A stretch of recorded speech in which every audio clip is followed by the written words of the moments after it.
eto na nga, si Bato at saka si Jingo Estrada, wala na, ginurgur na. Naku po, ano nangyari? Kasi po, mga kababayan, nabago na po ang majority. Nabago na po ang 24. Ha? Hindi na sila 24, 22 na, patay na daw yung dalawa. Kaya ang majority ngayon 12, hindi na 13. Ay nako, pambihirang buhay, iri talaga, oo. Ano po ba nangyari sa Senado ngayon? Alam nyo, marami kasing nangyari. Kasi marami nagtatanong, maraming propaganda lumalabas, maraming kasinungalingan ng lumalabas. At isa sa mga kasinungalingan na lumalabas ngayon ay kesyo, bakit kasi nag-a-absent? Yan ang sinasabi nung ilang mga pawok, ginagamit pa yun na, pwede pala mag-absent, tas mag-live na lang. Ulul, tanga kayo. Kaya nag-absent yan. Kasi nga po, nung Thursday ata, last week, I forgot kung Thursday o Wednesday last week, nag-walk out po yung BBM 11. Hindi nagkaroon ng quorum. Okay. Inantay muna nila makulong si Jinggoy. Nakulong si Jinggoy over the weekend. Ngayon, nagpatas na yung kanilang numero, 11-11. Okay?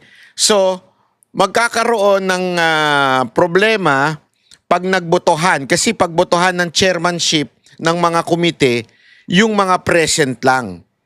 Okay? Pagdating sa chairmanship to iba yung usapan pagdating po sa Senate presidency. So, sa chairmanship, majority dapat. So kung papasok yung 11-11, magkakaroon ng konting problema dyan. Kaya ang ginawa, para siguradong matuloy ang hearing ngayong araw na ito, ay hindi pumasok yung grupo ni Cayetano ng Monday, Tuesday, Wednesday. Ngayon, ano ginawa nitong BBM 11? Di ko alam kung sino sa kanila ang tumakot dito kay Chis Escudero. Kasi kung maaalala ninyo, kahapon, nag-post ako. Hapon yun Nag-post ako na si Chis Escudero ay pinatawag sa Malacanang. Nag-usap sa Malacanang.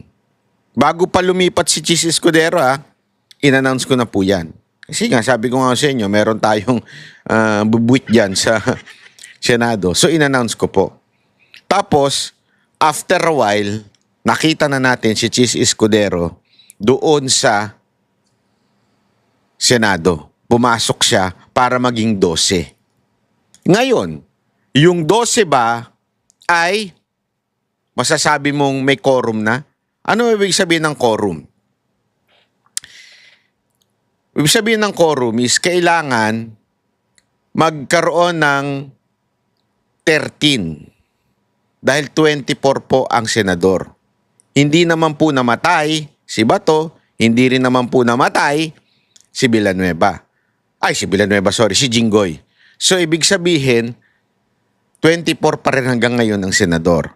At ayon sa ating konstitusyon, mamaya papakita natin yan, kailangan po majority of all its member para magkaroon ng quorum. Ibig sabihin ng quorum, doon magkakaroon ng session. Nag-session, sabihin yung start ng business, kung ano man ang gagawin nila, kailangan may quorum. Kailangan po may bilang. At ang nakasulat ay majority. Kailangan majority of all its member. Wala pong sinabi doon na of all its member is except kung nakakulong na or except kung nagtatago. Walang sinabi sa batas na ganun. Ang sinabi doon, of all its member. Ngayon, kaya nag-absent ang kampo ni Cayetano para hindi mapalitan at hindi magkaroon ng quorum at mapalitan yung kanilang chairmanship. Bakit? Kasi nalaman nila na ginagawa na ang lahat ng Malacanang para hindi matuloy yung pag-imbita sa mga Marines, pag-imbita kay Romualdez, ginagawa na nila ng paraan. So, supposedly, ngayong araw na to, mayroong blue ribbon. Pero dahil nga, binend nila yung law, pinalitan nila yung chairmanship. Paano? Kasi nga nagkaroon na ng quorum daw, which is illegal yung kanilang quorum. Ano ba kasi muna ang unang sinabi nitong si Cayetano? Ito yung sequence ng pangyayari. Umaga itong lumabas na video na ito. Umaga o tanghali, binigyan na nila ng snippet ang taong bayan kung ano yung mangyayari sa Blue Ribbon. Mas lalong kinabahan ang Malacanang. Mas lalong kinabahan ang BBM 11. Ito yon. Praise God for this opportunity na makabati sa inyo ng magandang tanghali. Konting smile sapagkat medyo mabigat ang haharapin natin today at mga susunod na araw. Bakit po? Talagang lahat ay ginagawa para hindi matuloy ang sunod-sunod na mga hearing kung saan ay ang katotohanan at buong katotohanan ay lalabas. So, may mga lilinawin lang ako, no? Tomorrow, yung Blue Ribbon Committee. And ang balak talaga ay agawin ang mga committees. Kaya kung sila ay nag-walk out, kami naman ay gumamit din ng parliamentary tool na hindi magkaroon ng quorum para nga maprotektahan ang katotohanan. Sa Friday ay meron din schedule po ang ating kasama sa Senate na talagang parating aral, parating ready at grabe po ang wisdom sa batas tungkol naman po sa DOJ at NBI yung nangyari sa Senate ng May 11 at May 13. Gusto ko lang linawin po kasi kung tama yung reports na nabasa ko hanggang Malacanang, may mga bills daw na importante ang uplift, paano daw mati-take up yun kung walang sesyon. I'd like to confirm that at least twice, pinaabot namin sa Malacanang. Pag ready yung bills nila, anytime kami. In fact, may LEDAC dapat 2 weeks ago. Tinawagan pa ako ng head ng LEDAC kung tuloy. Sinabi ko, anytime. Sila pong hindi nagtuloy. And then there was one more conversation where sinabi nila hindi pa handa yung mga bills na ilalabas nila. And assuming may bills po sila, sa committee po muna lalabas yon. So, ito lang ay confirmation na ang pinararating sa Malacanang at pinaparating sa ating Pangulo ay mga maling impormasyon. So, we had a light meal dahil napakarami naming meeting, pero I'm asking you for prayers, not just for the 13, also for the 11, not just for the Senate, but for the country. There are times in history where we're in a crossroad.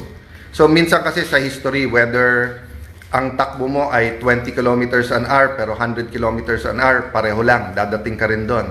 May times in history na left or right, there's no wrong decision, it's just what's the better decision. But there are times in history where a country has to make a decision, for example, when it comes to corruption and poverty, and if you make the wrong decision, the next generation will suffer. So it starts with your personal decision, then it becomes a group's personal decision, katulad ng grupo ng 13. Then it becomes an institutional, a community decision. Then it becomes the decision of a nation. So as of yesterday, di ba, ang hinihingi pa lang naman namin, give the truth a chance. So ngayon, we're asking everyone to pray that matuloy yung mga hearings, no? I'm not saying that every single witness will tell the truth. What I've been consistent with since 2007 nung chairman ako ng Blue Ribbon Committee was that that platform allows us for anyone to testify at makikita po natin yung testimony nung magte-testify. Nagtataka lang ako, bakit umiba ngayon na ilan buwan walang hearing kung kailan may mga bagong revelasyon at medyo mabibigat na yung mga witnesses na nagiging available. Anytime po, may malalaking witnesses din or mayroon din po mga pwedeng biglang magsabi ng totoo, no? So, of course, the man of the hour, tomorrow, Senator Dante Marcoleta. Sir, magandang tanghali. Kumusta po kayong lahat, mga kababayan? Ito po, nag-uusap-usap po kami para sa araw ng bukas. Ang gusto lamang namin ay ang inyong total support. Wag po kayong kukurap Baka Nako. ito na po ang pinakahuling pagkakataon na ang katotohanan, ang katwiran ay mananaig. Kagaya po na sinabi ni SP Alan, lahat po ay gagawin nila para patuloy na pagtakpan ang isang issue na kayong lahat ay may kinalaman sapagkat pera po ninyo ang ninakaw nila. Kaya sinabi ko po, huwag kayong kukurap. Ang gagawin namin bukas will define the direction of this country kung saan tayo papunta. Salamat po sa inyong lahat at sa inyong suporta. So, thank you Ayan. very much, Kuya Dante. So, Yun po ang dahilan. Yun po ang dahilan. Tanghaling nangyari ang kahapon mga tanghali. Tapos, nung hapon, ayun na nga, pinatawag na po si Chis Escudero, yun ang binanggit sa atin ng Bubuit sa Malacanang, at kinumbinsi siya. Hindi ko alam kung kinumbinsi o tinakot. Hindi natin alam. Ngayon pa man, ayun na nga ang resulta nung hapon. Lumipat na siya. Although sa totoo lang, dapat hindi pa pwedeng magkaroon ng quorum yun. Bakit ho? Kasi again, ito po ang nakalagay sa ating konstitusyon. Ayan, ipapakita ko na po sa inyo. Ayan, napaka-importante ko kasi maunawaan natin yan. At ito, yan. Basahin natin. Lakihan natin sa akin. Section 16, Article 6 to Yung number 2. A majority of each house shall constitute a quorum to do business. Okay? A majority of each house, sabihin, yung house yun, yung house ng Congress, house ng Senate, doon lang pwedeng magkaroon ng quorum. Malinaw yan. But a smaller number may adjourn from day to day and may compel the attendance of absent members in such manner under such penalty as such house may provide. Yung ginawa po nila noong ng Thursday last week, 'di ba? Yung nag-adjourn sila kasi walang quorum dahil umalis lahat, nag-walk out yung minority. Yung BBM senators nag-walk out. So nung nag-walk out sila, nawala ng quorum noon. Imagine niyo noon Bakit? Ilan yun? 12 sila. Hindi sila 13. Imagine niyo Remember, 12 na lang ang Brave 13 nung time na yon. Bakit? Wala kasi si Bato. Eto nag-adjourn sila nung Thursday dahil 12 lang ang Cayetano Group. Pina-adjourn ni Soto. Nagigets ninyo? Kasi nga, 12 lang. Malinaw po sa batas, kailangan majority. Ang majority ng 24 ay 13. Nung sila ang nag-walk out, pinayagan nilang walang quorum dahil nga sa 12 lang ang Cayetano Group. Nagigets niyo yun? Ngayon, ipakita naman natin yung sagot ni Cayetano noong nagkaroon na ng palitan. Ito, maganda to, importante kasi ito na pag-usapan. Ito. Ay, hindi, sorry. Okay, so pag-usapan Ay, sorry. Gulo-gulo mo ito, yan. Allow me to address the issues para hindi po tayo malito. Especially po na napaka-importanteng araw ang bukas sapagkat maririnig na natin ang katotohanan sa Blue Ribbon Committee. So let's start with a biblical principle. Kung anong itatanim natin, yan ang ating aanihin. Mula sa ating pagka-musmos, di ba? Elementary pa lang, tinuturo sa atin yan. Kung anong ating itatanim, yan ating aanihin. Alala ko pa yung commercial nung 70s. Yung basurang tinapon mo, babalik din sa'yo. So yung commercial na yun, may nagtatapon ng basura, bumaha. Pumasok ulit sa bahay nila yung basura kasama yung baha. So ang flood control scam ay hindi nangyari by its own, by itself, no? Hindi to nangyari na aksidente lang, no? It was a combination of greed, opportunity, minds who put their minds together and said, kayang gawin to. We will not be able to stop corruption in our country until we know the truth, we know how to stop a problem, and we know how to reform. Repentance is part of that. Maniniwala ho ba kayo na ang mastermind ng pinakamalaking corruption scam sa buong history ng Pilipinas ay panay oposisyon ang gumawa? Napakagaling naman po pag members ng opposition ang gumawa under the nose of an administration na samantalang mahigit 2 taon na nangyayari. Kita niyo yung logic?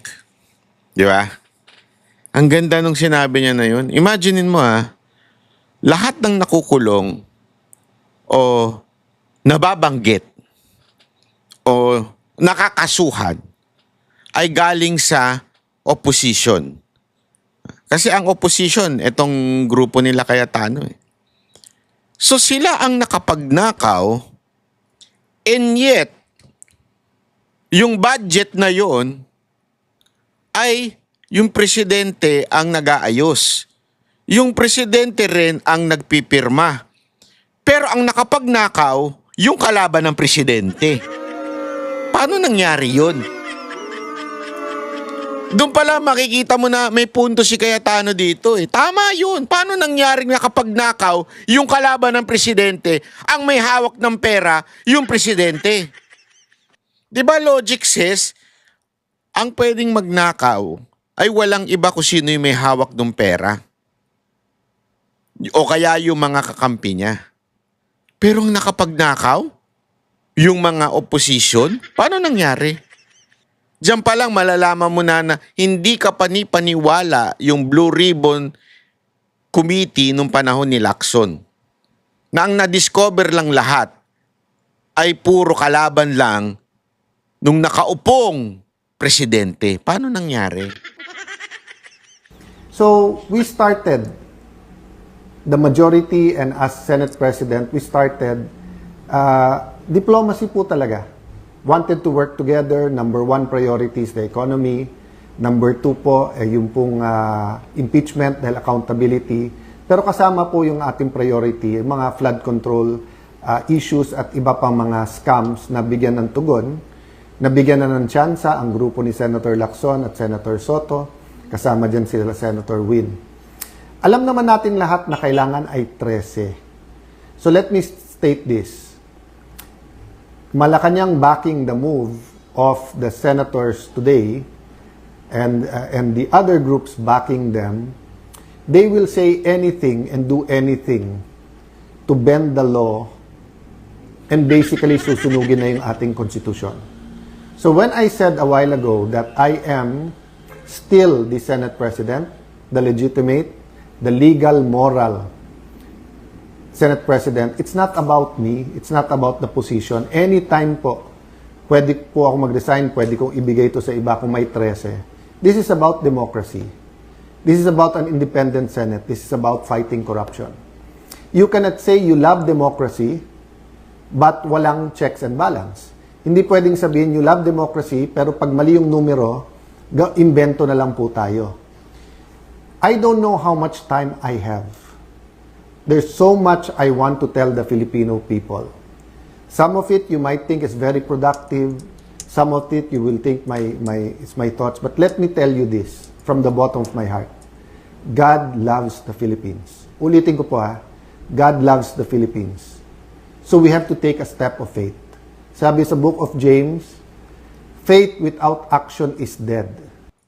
Dito po, mukhang nananawagan na si SP Cayetano ng tulong sa taong bayan at sa mga kusino man, di ba? Kung tayo naniniwala sa demokrasya, ito yung yung kanyang free ano eh. Ito pinapaliwanag lang natin, hindi tayo nananawagan dito ah. Pinapaliwanag lang natin yung sinasabi ni Cayetano. Kung tayo naniniwala sa demokrasya, dapat protektahan natin to at all cost. And if you believe, it is not enough just to believe. You need to somehow ay put your faith in action. Yan